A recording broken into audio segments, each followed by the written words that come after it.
கிருஷ்ணரின் உறுதியான மனம், வீரம், அலங்காரம் ஆகியவை கோபியர்களை பெரிதும் கவர்ந்திருந்தது. பல சிறுமிகள் கிருஷ்ணன் தனக்கும் கணவனாக மாட்டானா என எண்ணத் துவங்கினர். அவரது புல்லாங்குழல் இசையால் ஈர்க்கப்படும் அவர்கள் தங்களை மறந்து நிற்பார்கள். சில சமயங்களில் அவர்களது ஆடைகள் விலகியோ நெகிழ்ந்தோ இருக்கும்.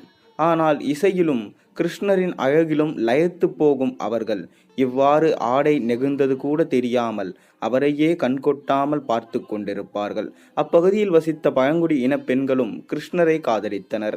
கிருஷ்ணர் நடந்து செல்லும் போது அவரது திருவடிப்பட்டு மண் சிவந்து போகும்.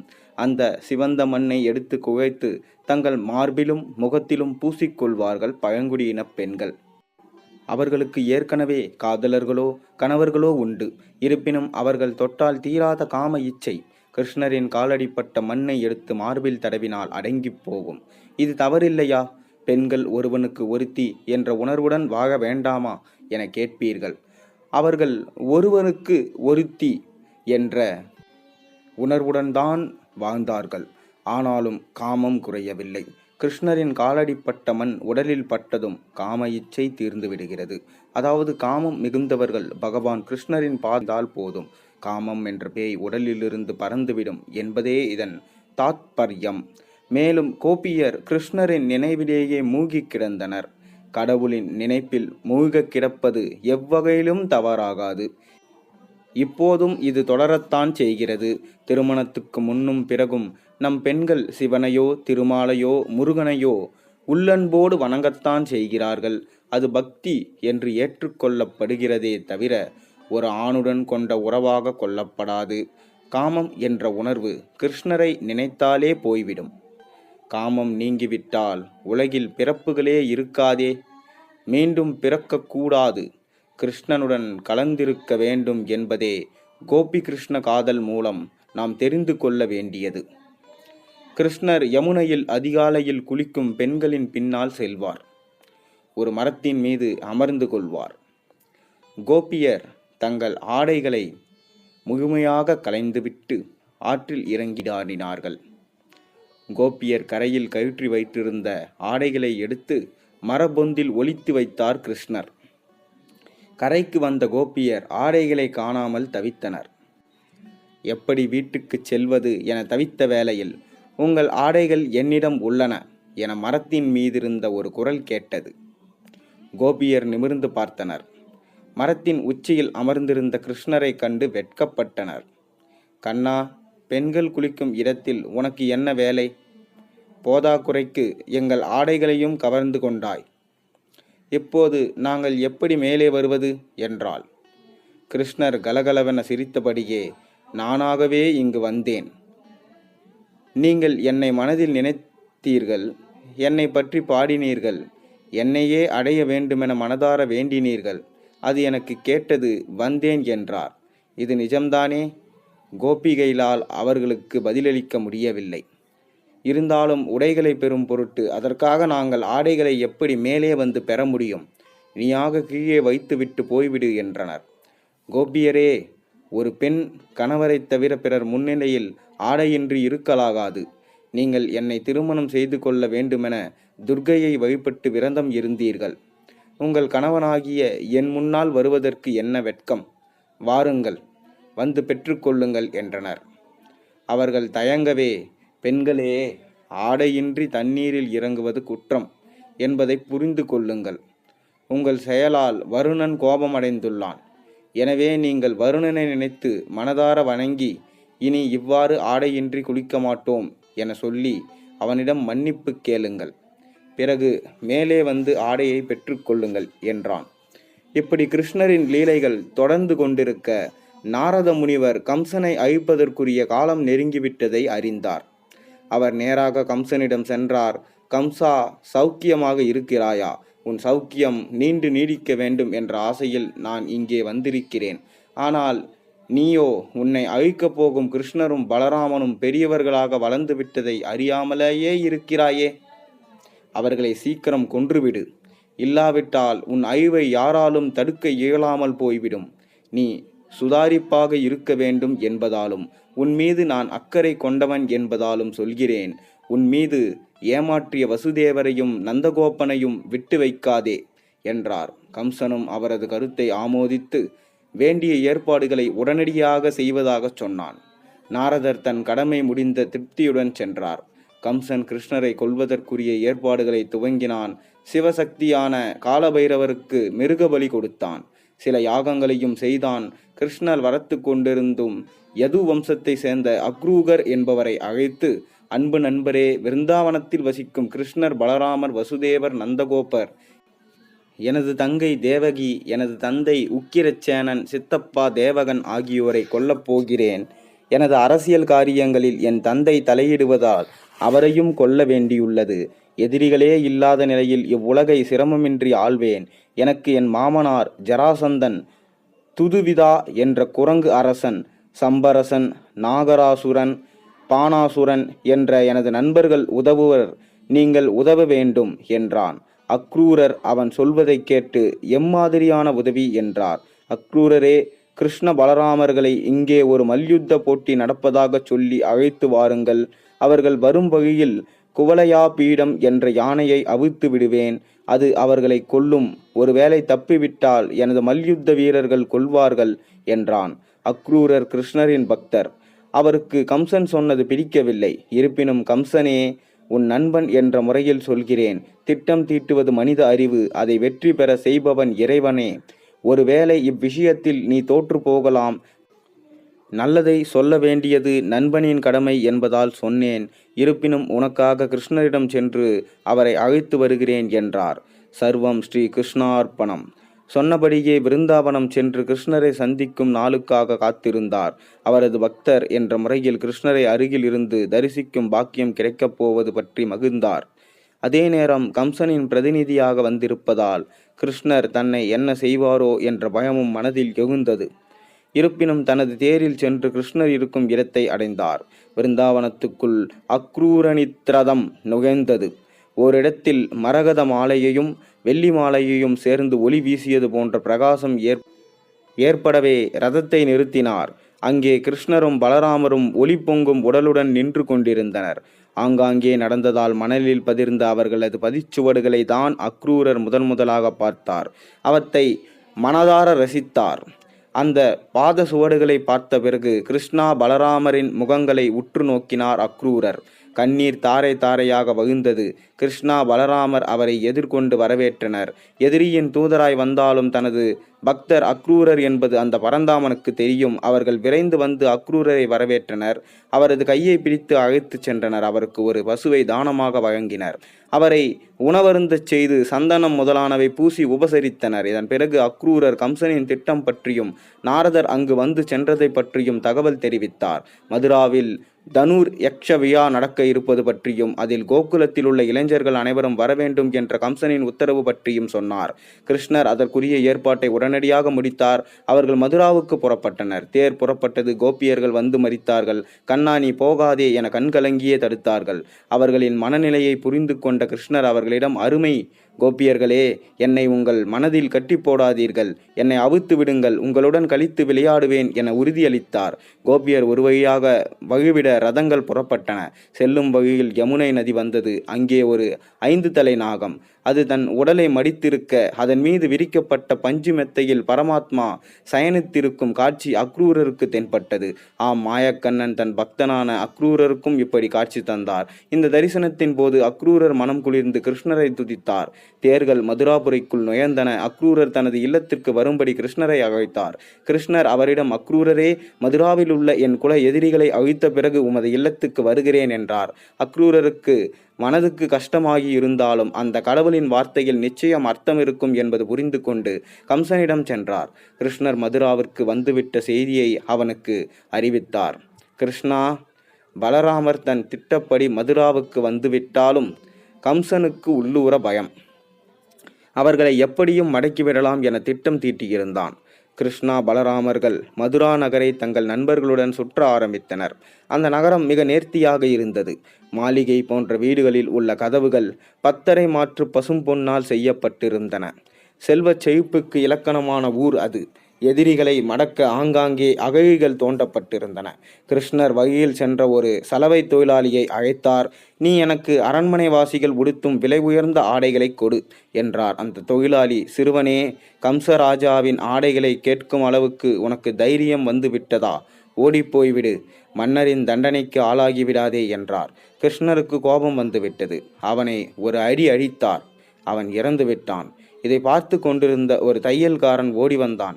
ஐயா, இது என் கடையில் ஒருவர் தைக்க கொடுத்தார். இதை நீங்கள் அணிந்து கொள்ளுங்கள், பொருத்தமாயிருக்கும் என்றான். அவர் அதை அன்புடன் அணிந்து கொண்டார். அந்த மாட்டிலேயே அந்த தையல்காரன் சாரூப்தியமுக்தி அடைந்து விட்டான். அந்த தெரு வழியே ஒரு கூன் விகுந்த பெண் வந்தாள்.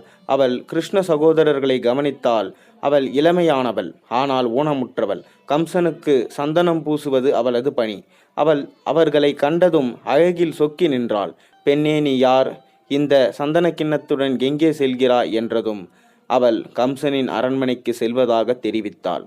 இந்த சந்தனம் மிக அருமையான மனம் கொண்டதாக உள்ளதே, எங்களுக்கு இதை பூச மாட்டாயா என்றதும் அவள் மகிழ்ச்சியுடன், இது ராஜாவுக்கு உரியதுதான், இருப்பினும் அவரை விட மிக உயர்ந்தவர்களாக உங்களை கருதுகிறேன். மனதளவில் உயர்ந்தவர்களுக்கே சந்தனம் பூசும் உரிமையுண்டு, நான் பூசுகிறேன் என சொல்லி கிருஷ்ணரின் மார்பில் தடவினாலோ இல்லையோ, அந்த உடல் ஸ்பரிசம் பட்டதும் அவளது கூன் நிமிர்ந்தது. அவள் அழகிய வடிவத்தை அடைந்தாள். தன்னை அவளால் நம்ப முடியவில்லை. முற்பிறவி ஞாபகம் அவளுக்கு வந்தது. ஆ ராமா, நீயா? உனக்கு நான் துரோகம் இழைத்தேன். உன் சிற்றனையிடம் சொல்லி காட்டுக்கு அனுப்பி வைத்த கொடுமைக்காரியடா. இப்பிறவியிலும் நான் அதே ஊனத்துடன் பிறந்தேன். இருப்பினும் எனக்கு செய்த உதவியை என்ன சொல்லி வர்ணிப்பேன்? எனக்கு பேச்சே வரவில்லை ராமா. உன் சிற்றன்னைக்கு நான் செய்த சேவைக்கு பரிசாக இப்படி செய்து விட்டாயே. முற்பிறவியில் கொடுமைக்காரியாயினும் கூட உன் தரிசனம் எனக்கு கிடைத்தது என்பதன் பலனை இப்போது அனுபவித்து விட்டேனே. பரந்தாமா, நான் எவ்வளவு பெரிய பாக்கியவாதி! அன்று ராம தரிசனம், இன்று கொடுமைக்காரனான கம்சனுக்கு பணியாளாக இருந்ததும் கிருஷ்ண தரிசனம் காட்டினாய். உனக்கு சேவை செய்யும் பாக்கியம் தந்தாய். என் மனதில் நினைத்து கொண்டிருக்கும் போதே அந்த நினைவலைகளை மறக்க செய்து விட்டார் கிருஷ்ணர். இப்போது தன்னிலைக்கு திரும்பிய அந்த இளம்பெண் கிருஷ்ணரின் மீது காதல் கொண்டவளாய், கிருஷ்ணா, இத்தனை அழகிய உருவத்தை கொடுத்தாய், நீயே என்னை அடைய வேண்டும், வா என் இல்லத்திற்கு என்றாள். பெண்ணே, நான் உன் இல்லம் வருவேன், கவலைப்படாதே. நான் வந்த காரியத்தை முடித்துவிட்டு வருகிறேன் என சொல்லிவிட்டு கிளம்பிவிட்டார். இதற்குள் கம்சன் கிருஷ்ணரை கொல்வதற்கான ஏற்பாடுகளை முடித்துவிட்டு மிகப்பெரிய மல்யுத்தத்திற்கு ஏற்பாடு செய்து சிறந்த வீரர்கள் கலந்து கொள்ள அழைப்பு விடுத்தான். மல்யுத்த போட்டிக்கான களம் தயாராகிவிட்டது. மதுராபுரியின் பிரபல மல்யுத்த வீரர்களான ஷானுரன், முஷ்டிகன், ஷாலன், தோஷாலன், கூடன் ஆகியோர் தயார் நிலையில் இருந்தனர். எல்லோருமே மிக பலசாலிகள். வயதிலோ வீரத்திலோ கிருஷ்ணாராம பலராமனுக்கு சற்றும் ஒத்து வராதவர்கள். அவர்கள் களத்தில் காத்திருந்த வேளையில் கம்சன் கிருஷ்ணரை கொல்ல மாற்று ஏற்பாடு ஒன்றை செய்திருந்தான். அவர் வரும் வழியில் குவாலயா பீட என்ற யானையை கம்சன் நிறுத்தியிருந்தான். அந்த யானையை கண்டால் பிற யானைகள் ஓட்டமெடுக்கும். அப்படிப்பட்ட சக்திமிக்க அந்த யானையை கிருஷ்ண பலராமர் வரும் வழியில் வேண்டுமென்றே மறைத்து நிறுத்தியிருந்தான் அந்த பாகன். கிருஷ்ணர் யானையை ஒதுக்கி நிற்கும்படி பாகனிடம் சொல்லவே அவன் கண்டுகொள்ளவில்லை. பாகனின் நோக்கமும் கிருஷ்ணரும் புரிந்துவிட்டது. என்றாலும் முறையாக அவனிடம் சொல்லி பார்த்தார். அவன் முடியாது என வம்பு செய்யவே கோபமடைந்த கிருஷ்ணர் யானையை மிக லாவகமாக தாண்டி செல்ல அவர்களை பிடிக்கும்படி யானை பாகன் ஏவினான். யானை தும்பிக்கையை அவர்களை நோக்கி நீட்ட கிருஷ்ணர் யானையை ஓங்கி குத்தினார். அவரது பலம் தாங்காத யானை சுருண்டது. அதன் வாளை பிடித்து தரதரவென இழுத்தார். பாகன் நிலைத்தடிமாறி கீழே விழுந்தான். யானை பிரிழி துடித்து உயிர் விட்டது. பாகனையும் ஒரே அடியில் வீழ்த்திய மாயகிருஷ்ணர் வெற்றி வீரனாக மல்யுத்த களத்திற்குள் புகுந்தார். அவர்கள் வருவதற்குள் முன்னால் ஓடிச் சென்ற வீரன் ஒருவன் கம்சனிடம் யானை கொல்லைப்பட்ட விவரத்தை சொல்லிவிட்டான். கூட்டத்தினருக்கும் விஷயம் தெரிந்துவிட்டது. அந்த மாவீரர்கள் அரங்கில் நுழையவும் ஒவ்வொருவரும் கிருஷ்ணரை தரிசிக்கும் பாக்கியம் கிடைத்தது பற்றி மகிழ்ச்சி அடைந்தனர். பார்வையாளர்கள் வரிசைக்கு கிருஷ்ணரும் பலராமரும் சென்றனர். அப்போது சானுரன், கிருஷ்ணா, பலராமா, ஏன் ஒதுங்கி நிற்கிறீர்கள்? போட்டியில் நீங்கள் பங்கேற்கவில்லையா என்றான். கிருஷ்ணர் அவரிடம், சானுரா, இங்கே பலத்திலும் வீரத்திலும் அனுபவத்திலும் சிறந்த வீரர்கள் இருக்கிறீர்கள். நீங்கள் ஒருவருக்கு ஒருவர் மோதினால்தான் போட்டி சுவாரஸ்யமாக இருக்கும். நாங்கள் சிறுவர்கள், எங்களோடு நீங்கள் மோதினால் பார்ப்பவர்களுக்கு ரசனை இருக்காது, மேலும் அது நியாயமும் அல்ல என்றார். கிருஷ்ணா, நீங்கள் குவாலயபீட யானையையே கொன்றவர்கள் என்ற தகவல் எங்களுக்கு நீங்கள் வரும் முன்பே கிடைத்துவிட்டது. அதை விடவா நாங்கள் பலலிகள்? அதனால் நீங்கள் எங்களோடு மோதலாம், வாருங்கள் என்றான். கிருஷ்ணர் சானுரரையும் பலராமர் முஷ்டிகளையும் எதிர்த்து யுத்தம் செய்தனர். அவர்களது அடியை அந்த மல்லர்களால் தாங்க முடியாமல் கூக்குரலிட்டு இறந்தனர். அடுத்து மற்ற மல்லர்கள் சிலர் களமிறங்க அவர்களும் கொல்லப்பட்டார்கள். இதை கண்ட மற்ற மல்லர்கள் களத்திலிருந்து தப்பி ஓடிவிட்டனர். மக்கள் கைத்தட்டி மகிழ்ந்தனர். கம்சன் ரொம்பவே அதிர்ந்து போனான்.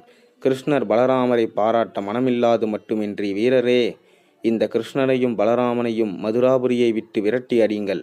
இவர்களது தந்தை நந்தகோபன், தாய் யசோதா, வஞ்சம் புரிந்த வசுதேவர், இவர்களுக்கு ஆதரவளித்த எனது தந்தை உக்ரசேனன் உட்பட அனைவரும் கொல்லப்பட வேண்டும் என ஆணையிட்டான்.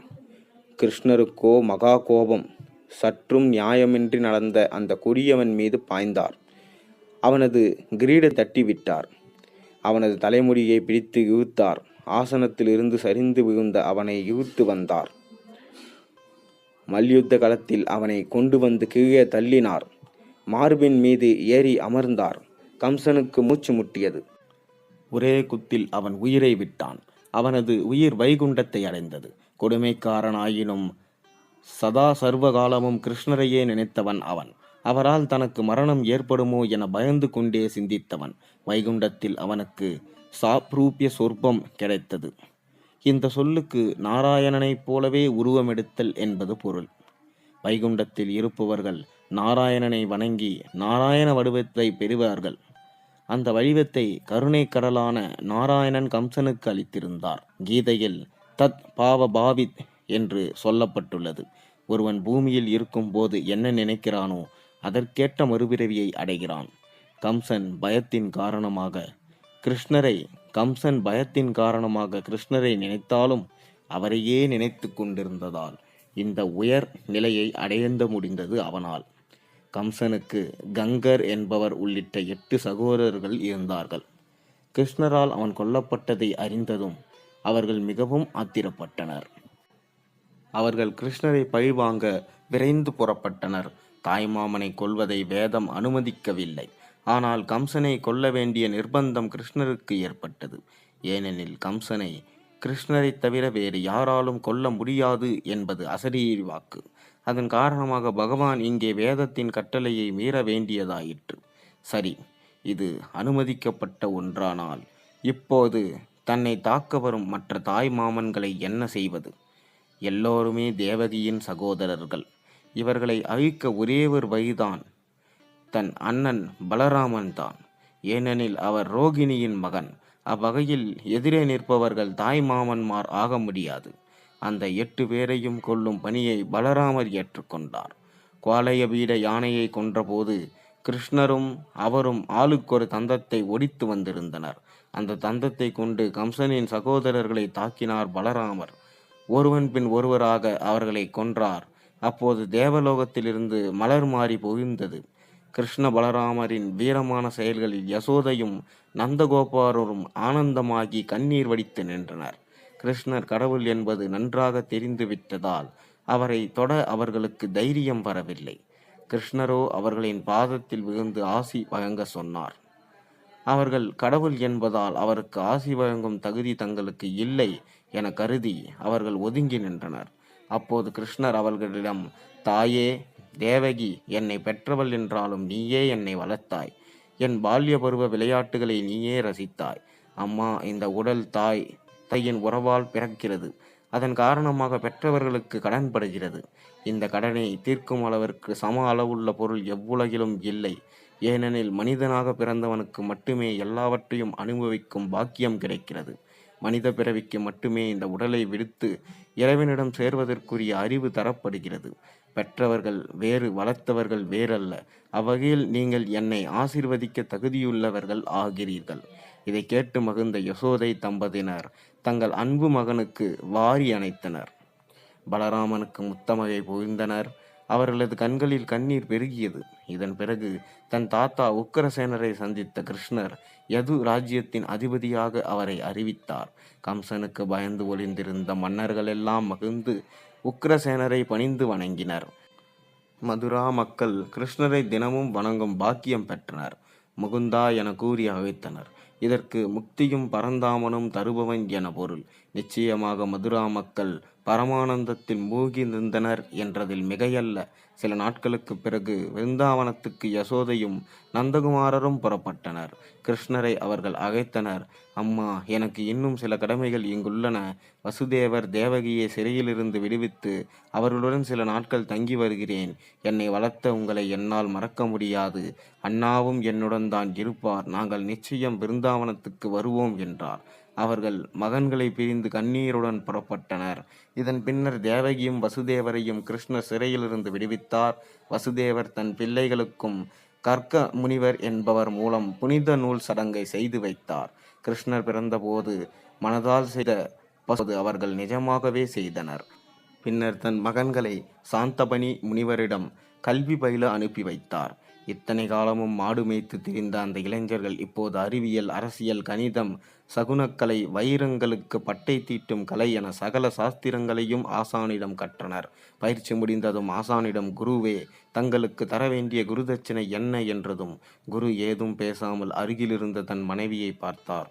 அவளது கண்களில் கண்ணீர் பனித்திருந்தது.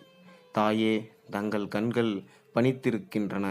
தாங்கள் ஏதோ எங்களிடம் கேட்க விரும்புகிறீர்கள். தாராளமாக கேளுங்கள் என்றார் கிருஷ்ணரும் பலராமரும். குறுக்கிட்ட சாந்த்பியனி முனிவர் அவர்களிடம், சீடர்களே, எங்கள் மகனுடன் பிரபாச சேஸ்திர குஜராத்தில் உள்ள சோமநாதம் என கருதப்படுகிறது. கடற்கரைக்கு சென்றிருந்தோம். அவன் அதில் மூழ்கி இறந்து விட்டான். அவனை மீட்டுத் தர வேண்டும் என்றனர். இறந்து போன ஒருவனை மீட்பதென்றால் அது தெய்வத்தாலே முடியும். இங்கே பகவான் இரட்டை அவதாரம் எடுத்து வந்துள்ளார். அவரால் முடியாததுதான் என்ன? அவரிடம் ஆசை பெற்று உடனே புறப்பட்டு கடற்கரையில் நின்றார் கிருஷ்ண பலராமன். சமுத்திரராஜன் அவர்களின் திவ்ய தரிசனம் கண்டு ஓடோடி வந்து பணிந்தான். ஸ்ரீ கிருஷ்ணா, நான் தங்களுக்கு செய்ய வேண்டியது என்ன? உன்னிடம் மூழ்கியுள்ள எங்கள் குரு சாந்திபனியின் மகனை திருப்பி கொடு என்றானர். தேவாதி தேவா, அவன் எனக்குள் இல்லை. அவனை என்னுள் மூழ்கி அட்டூழியம் செய்து கொண்டிருக்கும் பஞ்சஜனன் என்ற அசுரன் பிடித்துச் சென்றுள்ளான். ஒருவேளை அச்சிறுவனை அவன் உயிருடன் விழுங்கியிருக்கக்கூடும். சங்கு வடிவில் என்னுள் மறைந்திருக்கும் அவனை பிடித்தால் விவரம் தெரியும் என்றான் பணிவுடன். கிருஷ்ணா பலராமர் சற்றும் தாமதிக்காமல் கடலுக்குள் சென்றனர். அங்கே சங்கின் வடிவில் உருண்டு கொண்டிருந்த பஞ்சஜனனை பிடித்தனர். அவனது வயிற்றை குவித்தார் கிருஷ்ணர். உள்ளே சிறுவன் இல்லை. சங்கு வடிவ அசுரனை கொன்று வெளியே தூக்கி வந்தார். அவர்கள் நேராக யமலோகம் சென்றனர். சர்வம் கிருஷ்ணார்ப்பணம். இந்த கதை உங்களுக்கு பிடித்திருந்தா மறக்காமல் நம்ம சேனலுக்கு சப்ஸ்கிரைப் பண்ணுங்கள். இந்த கதையை உங்கள் நண்பர்களோட பகிர்ந்துக்குங்க. இந்த கதைக்கு ஒரு லைக் பண்ணுங்கள். கூடவே பெல் ஐக்கானையும் ப்ரெஸ் பண்ணி வச்சுக்கோங்க. அப்போ தான் நான் போடுற வீடியோஸ் எல்லாம் உங்களுக்கு நோட்டிஃபிகேஷனாக வந்து சேரும். நன்றி, வணக்கம். நாளை ஒரு நல்ல அருமையான கதையோடு உங்களை சந்திக்கின்றேன்.